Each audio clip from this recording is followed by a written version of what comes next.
A mulher tem grande importância no cinema de Federico Fellini, e é sobre isso que eu falo hoje, sobre essa representação feminina ao longo de diversos e os mais diferentes filmes do grande diretor. Nosso episódio de hoje do Palavras e Cinema começa agora. São muitos os filmes de Fellini que trazem diferentes representações das mulheres, tá? É até difícil, né? Complicado tentar entender todas essas personagens femininas dentro do universo do Fellini. Mas o fato é que aqui, né, pesquisando um pouco, tentando aprender um pouquinho mais e vendo, revendo os filmes de Federico Fellini, eu cheguei a uma espécie de divisão aqui, né, tentando entender as diferentes representações das mulheres nesse cinema, o que é, de certa forma, um desafio, como eu disse. E para começar, eu quero falar de um tipo, né, de mulher mostrada pelo Fellini no cinema dele, que é a figura da mulher monstruosa, aquela mulher exagerada, grande. A gente sabe que o cinema feliniano ele trabalha muito, né, com essas distorções, com essas figuras exageradas, pendendo quase sempre para o lado do cômico, do grotesco, para o lado de algo malicioso também, né, com a figura das prostitutas. E claro que quando a gente pensa nessa mulher gigante, né, monstruosa, a primeira mulher que vem à mente é a prostituta que vive na praia no filme 8,5, a Saraghina, né? Mas também tem outras que aparecem aí. No próprio Amarcord, né, tem aquele episódio engraçadíssimo daquela mulher que trabalha na loja, que o garoto vai lá, né? E que rola toda aquela situação erótica, mas cômica ao mesmo tempo. Essa mulher exagerada, monstruosa, e veja, não dá para incluir aí apenas as mulheres grandes ou gordas, tá? Mas também mulheres, figuras caricatas, exageradas, como a própria prostituta também do Amarcord, né? Aquela que vive pela praia ali, que é uma espécie de mulher carnívora, mulher que assusta, mas ao mesmo tempo distante desse olhar masculino. Essa mulher, né, que eu chamo aqui de monstruosa, ela se explica também porque, como diz o próprio Fellini, é um olhar infantil, um olhar de alguém que está abaixo, observando essas pessoas. E esse olhar infantil, esse olhar infantilizado, ele vai distorcer essas mulheres, o que naturalmente acontece em diversos filmes do mestre italiano. Tá? Então é um olhar de medo também, é um olhar da criança que observa essas mulheres e que em determinado ponto talvez tente domar essas mulheres, tá? Como acontece no filme 8,5, com aquela sequência do harém ali, em que o Fellini está naquele espaço somente de mulheres. Na verdade, o personagem do Mastroianni, eu falo Fellini porque é o alter ego do próprio diretor. Mas é um olhar também de medo, um olhar que distorce. E para ratificar o que eu tenho dito, né, sobre essa questão dessa mulher distorcida, transformada pelo olhar infantil, tem um livro muito legal que eu queria indicar para vocês, que é esse livro aqui, ó, chamado A Arte da Visão. É um livro de entrevistas com o Fellini. E aqui tem um trecho muito interessante em que ele fala da questão das mulheres, tá? Ele diz o seguinte: nos meus filmes a mulher revela-se um gigante, justamente o que eu falei, né? Diante do ridículo, do crônico infantilismo, da covardia e da arrogância do homem. Então, na verdade, ele está nos dizendo que essa mulher é uma mulher que amedronta, mas que é o homem que é pequeno, talvez não seja a mulher que seja assim tão grande. Tem uma pensadora no cinema que eu gosto bastante, ela escreveu um artigo, né, muito importante sobre o cinema, que é a Laura Mulvey, e ela fala, né, sobre a questão de como a mulher é representada e como ela é observada por um olhar masculino, um olhar, sobretudo, patriarcal, de um universo patriarcal. E esse artigo que eu estou citando aqui, que eu vou citar aqui, um trecho dele, para falar das mulheres no mundo do Fellini, está nesse livro aqui, ó, que eu gosto bastante, que tem Organização, do Ismail Xavier, que é a experiência do cinema. E aqui tem um artigo importante da Laura Mulvey, chamado Prazer Visual e Cinema Narrativo. Eu estou falando um pouquinho, gente, da Laura aqui, eu vou tomar algumas pequenas ideias dela, tá? Ela não cita o Fellini nesse artigo, é bom ponderar isso, né? Ela cita Hitchcock, ela cita Steinberg, ela cita Hawks, mas ela não cita o Fellini. Mas eu acho interessante aqui citar um trecho desse artigo, porque vendo, né, revendo alguns filmes e trechos de filmes do Fellini, eu me peguei pensando justamente neste artigo da Laura Mulvey. E eu vou tentar explicar por quê. E agora que eu entro no segundo tipo da mulher feliniana, né, que é uma mulher como objeto de desejo, a beldade a ser conquistada. Esse segundo tipo a gente vai ver, vai encontrar em alguns filmes do Fellini, tá? Eu acho que o principal deles, o principal de todos, é a Doce Vida, né, que tem a figura da Anita Ekberg, que é justamente aquela beldade ao ser alcançada. A mulher bonita, a mulher famosa, a estrela, que tem em um determinado momento a companhia de um jornalista, de um escritor, que é interpretado de novo pelo Marcello Mastroianni e que a gente pode também tentar entender como um alter ego do próprio Fellini. De certa forma, antes de nascer uma aproximação e uma relação, ainda que rápida, entre esses personagens, a gente tem ali um olhar ao objeto de desejo, um olhar à beldade. E isso fica muito claro, né, na observação do Mastroianni e na maneira como o Fellini vai representar essa mulher.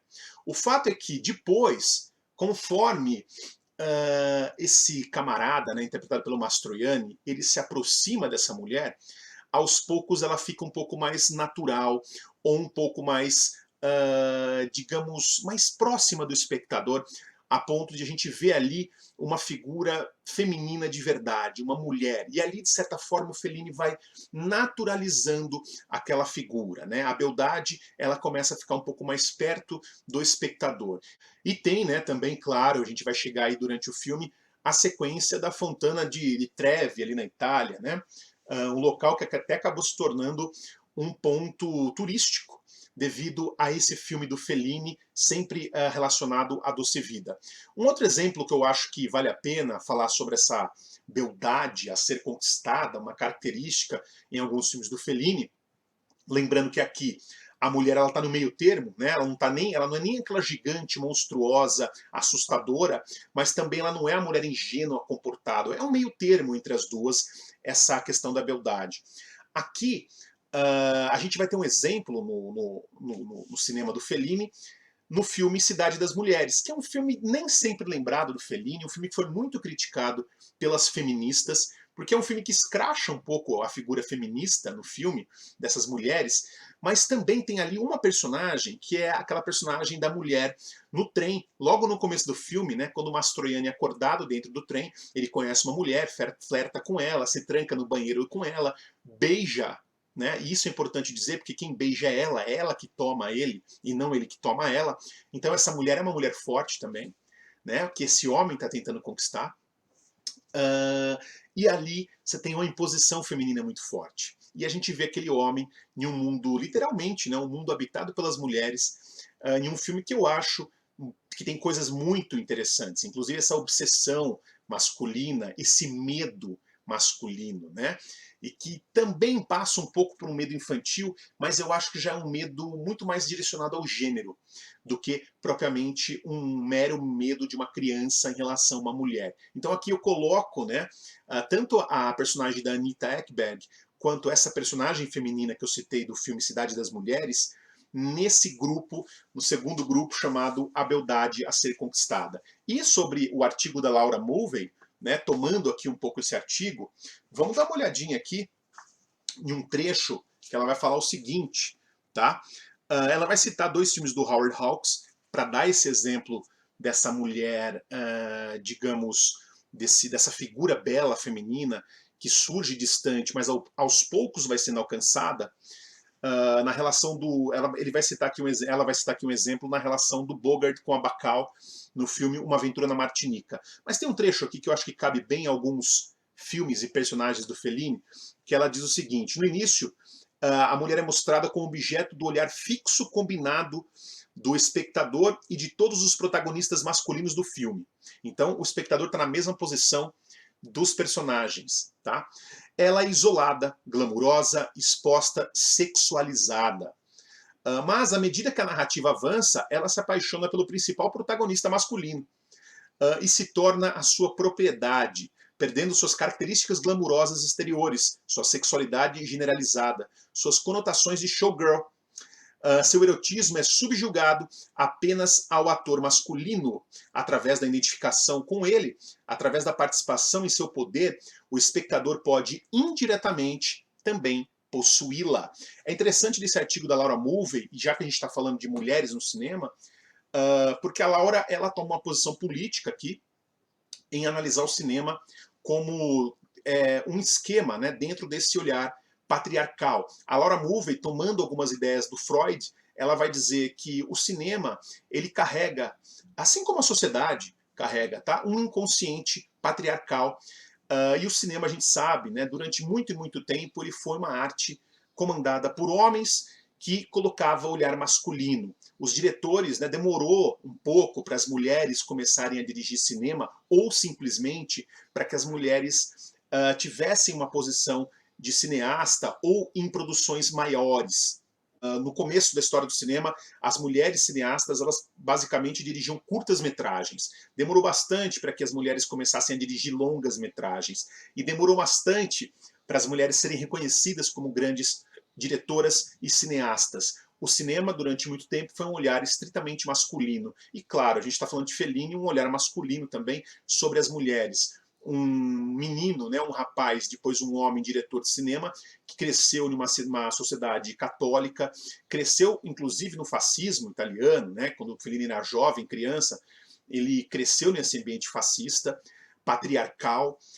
Então eu acredito sim que, apesar de toda a inteligência do Fellini, de toda a sua capacidade, seu esclarecimento, é óbvio que o cinema dele ainda carrega, sim, um olhar católico, religioso, e em algum sentido ele vai acabar retratando uma mulher culpada.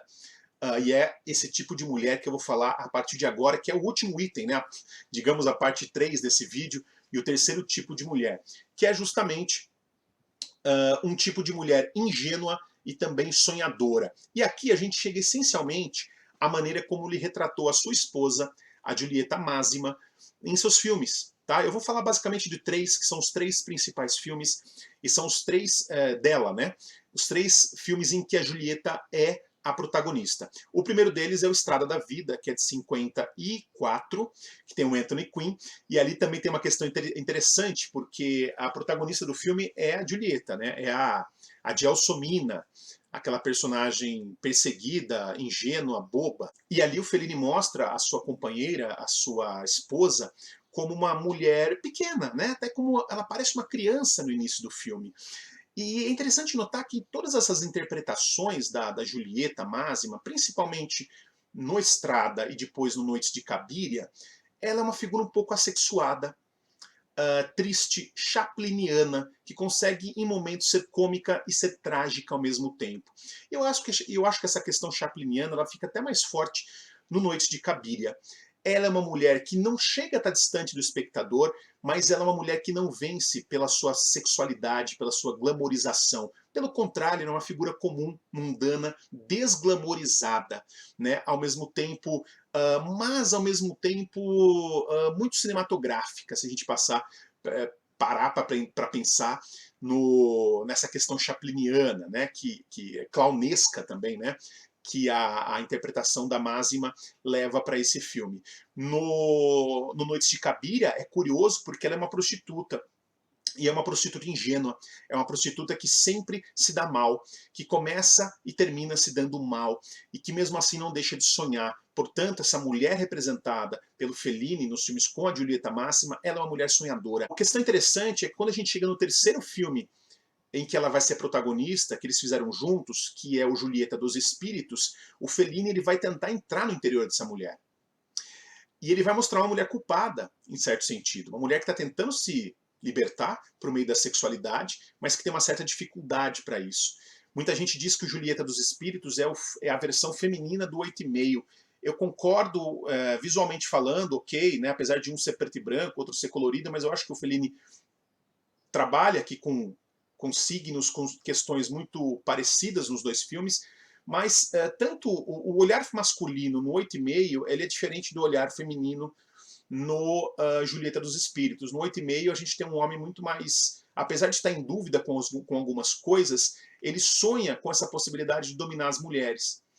No Julieta, eu acho que o desejo, o sonho é outro, né? O sonho de se libertar de algo que eu acho que aquele homem no 8,5 já alcançou, de certa forma ele já alcançou. Então, eu acho que são olhares diferentes para figuras e gêneros diferentes. Para quem gosta de cinema, para quem é cinéfilo, se a gente partir desse pressuposto, como partiu a Laura Mulvey, de olhar essas representações como uma questão política, eu acredito que a gente vai matar um pouco do nosso prazer cinéfilo. Porque se a gente voltar para os clássicos do cinema, ou mesmo para esses filmes do Fellini, a gente vai perceber que tem uma preponderância do olhar masculino, sem dúvida nenhuma, né? Como eu disse, durante muito tempo o cinema ele foi contado pelo olhar do homem, trazendo a mulher como uma representação, um objeto de desejo, às vezes como uma figura má, porém desejável. Né? A gente pode lembrar aí do cinema noir nos anos 40, mas até antes, inclusive, a gente pode lembrar também. Então, a gente pode até correr o risco de matar um pouco o nosso prazer cinéfilo, mas eu acho que é interessante fazer essas reflexões e entender como a mulher era e é ainda, de certa forma, né, por que não, representada no cinema. É tão complicado olhar para essa forma, né, que a Laura Mulvey, nesse artigo, que eu considero seminal, ela vai chegar a dizer que, dentro, né, dessa sua interpretação política, que a gente precisa, enquanto espectador, destruir esse olhar tipicamente clássico do cinema, tipicamente patriarcal, para a gente dar vez a um olhar em que a câmera esteja relacionada diretamente com aquela figura feminina que a gente vê. E segundo ela, isso acontece em alguns filmes e graças a alguns autores do cinema moderno. Eu não vou aqui... ela não cita quem são esses autores, ela só fala que isso já vem acontecendo, mas eu me arrisco a dizer que alguns diretores do cinema moderno, e eu penso rapidamente na Chantal Akerman, com o filme Jane de Elman e outros filmes também, que trabalha essa destruição da imagem da mulher tipicamente subjugada, sexualmente subjugada pelo olhar masculino e, sobretudo, por um olhar patriarcal. Enfim, acho que eu fui até um pouco além do Fellini aqui, mas foi só para explicar para vocês algumas questões que envolvem a questão do olhar dentro do cinema. E no filme do Fellini, nos filmes do Federico Fellini, isso não é diferente. E ó, pra gente terminar, só queria lembrar uma coisa. Além dos filmes da Julieta Massima, quando eu falo desse terceiro tipo da mulher feliniana, dessa mulher sonhadora, tem uma personagem feminina que eu acho que se enquadra aqui, que é aquela personagem do filme Abismo de um Sonho, a esposa que se vê seduzida pelo ator do teatro em revista.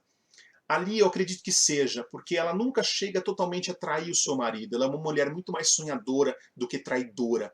Ela é uma mulher muito mais guiada por um desejo inconsciente, um desejo onírico, de um sonho, de uma fantasia.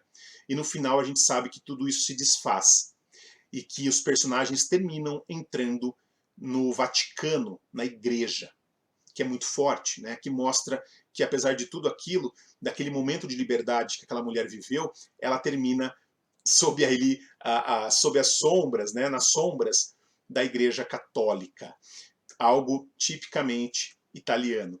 Nas próximas semanas aqui no canal eu volto a falar de Federico Fellini, e é sempre um prazer falar do Fellini neste mês de janeiro também, né, lembrando que é o mês do centenário do Federico Fellini. Eu vou fazer 4, né, episódios sobre Fellini. Esse é apenas o primeiro deles. Um grande abraço e até o nosso próximo encontro.